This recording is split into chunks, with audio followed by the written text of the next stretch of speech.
Okey tuan-tuan, kita masih lagi di chapter 1 as a part yang kedua. Saya nak terangkan tuan-tuan, kenapa ramai orang tanya dengan saya, kenapa saya buat posting tentang orang nak kaya je, sentiasa nak kaya je. Tak ikut tak ingat mati ke? Oh, okey tuan-tuan. Sebenarnya nanti dulu.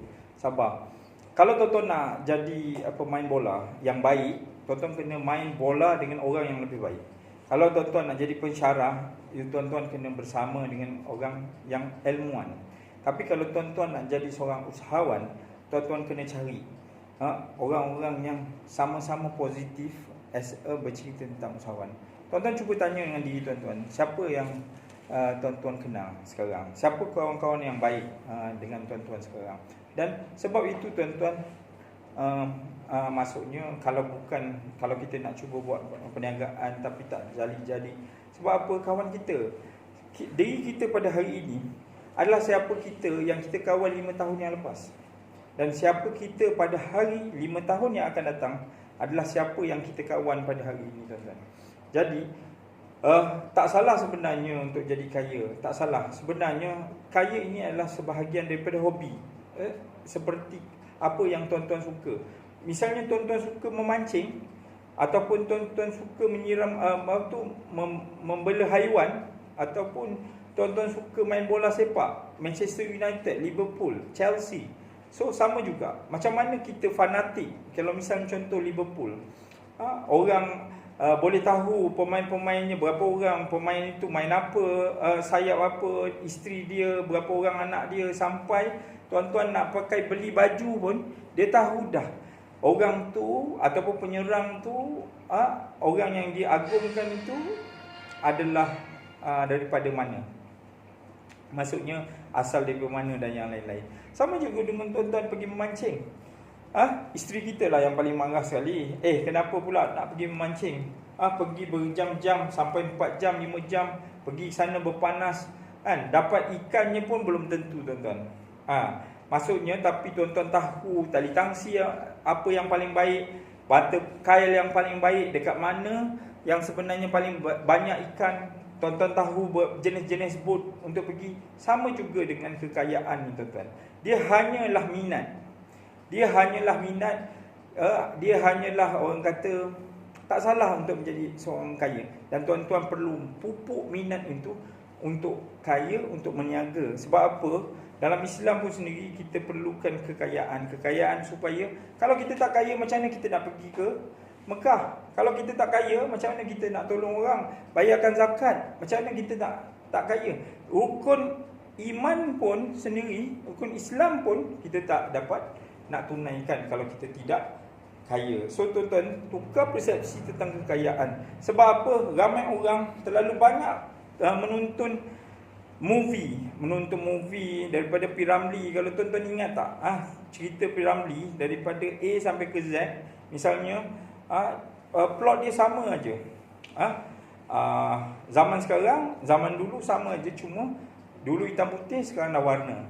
Dulu kalau kita tengok P. Ramlee ke minum apa, dia punya ni, ceritanya tentang orang kaya dengan orang miskin. Orang kaya dengan orang miskin. Orang kaya mesti jahat, orang miskin mesti baik. Orang kaya jahat betul, tak sembahyang, jahat betul, kahwin dua, jahat betul. Macam-macam lah perbuatan ni. Tetapi kita setiap hari kita jumpa dalam perkara itu, sampai kita nasihatkan anak-anak kita, jangan kaya-kaya lah, orang kaya ni jahat, orang kaya ni penyangat, orang kaya ni asal kaya je, berasuah. Itu adakah perkara itu yang betul, tuan-tuan? Tidak. Sebenarnya saya jumpa ramai orang, sebenarnya orang kaya yang boleh banyak beri sedekah, orang kaya yang banyak beri, dapat memberi manfaat kepada orang lain. Ya tuan-tuan. So jadinya macam tu. Saya pernah bawa kereta, tuan-tuan. Kereta satu, kereta kancil. Dalam badan saya ni gemuk kan, masuk kereta kancil kecil. Saya bawa kereta tu, saya tekan minyak laju-laju. Saya tekan minyak untuk cepat sampai. Dekat satu corner, saya nak potong satu kereta lain dekat highway. Lepas itu ada kereta BMW Beam saya di belakang. Saya cakap, wah geram betul lah, mentang-mentang lah kereta kau besar. Satu hari dulu, saya pernah juga ada BMW, Mercedes, Bila saya bawa, saya tak sedar pun tiba-tiba daripada kampung saya sampai ke KL. Dan saya ingat balik berapa banyaklah kereta Mercedes kancil yang saya potong. Maksudnya tuan-tuan, tak salah orang bawa kereta mahal tu. Tak salah orang bawa kereta murah tu. So apa yang saya nak cuba sampaikan tuan-tuan, kekayaan adalah hanyalah minat tuan-tuan. So orang yang selalu minat, dia mesti fanatik dengan suatu perkara. Okey tuan-tuan, saya pergi dulu, sebelum saya pergi jauh tentang beberapa perkara yang lain, tentang mitigasi, tuan-tuan kena faham dulu tentang matematik dia. Tuan-tuan kena, setiap orang ni, setiap perkara ni, okey, saya ingat kita sambung dulu tentang dalam part lain, tapi tak apa, kita cuba habiskan dalam perkara ini.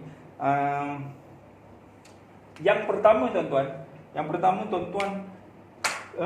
kalau nak berhenti kerja, tuan-tuan kena make sure. Kenapa kita berniaga? Berniaga ni kita rasa nak free financial, free time kan. Kalau tuan-tuan masih sibuk lagi angkat telefon, SMS lah, benda beberapa perkara yang tuan-tuan tak suka buat, betul buat, terpaksa buat kan banyak kerja kan. Kalau kerja dekat pejabat, kita kadang kalau kita pergi, bos kita suruh kita pergi wakilkan jadi pergi meeting, tapi sebenarnya dia cakap nanti pergi meeting jangan buat apa-apa tanya I dulu so dah perkara macam tu. Tapi sebenarnya tuan-tuan membazirkan dalam hidup tuan-tuan. Betul tak? Setiap hari kita bangun tidur, kita berlomba-lomba untuk beri orang duit. Bukan kita berfikir macam mana yang sebenarnya untuk orang berlomba-lomba untuk beri kita duit. So tuan-tuan, minda keusahawanan itu lebih penting. Saya sambung dalam part yang terakhir, part yang ketiga. Saya nak beri rahsia tuan-tuan, bagaimana yang sebenarnya step by step untuk tuan-tuan mulakan perniagaan tuan-tuan. Terima kasih. Jumpa lagi.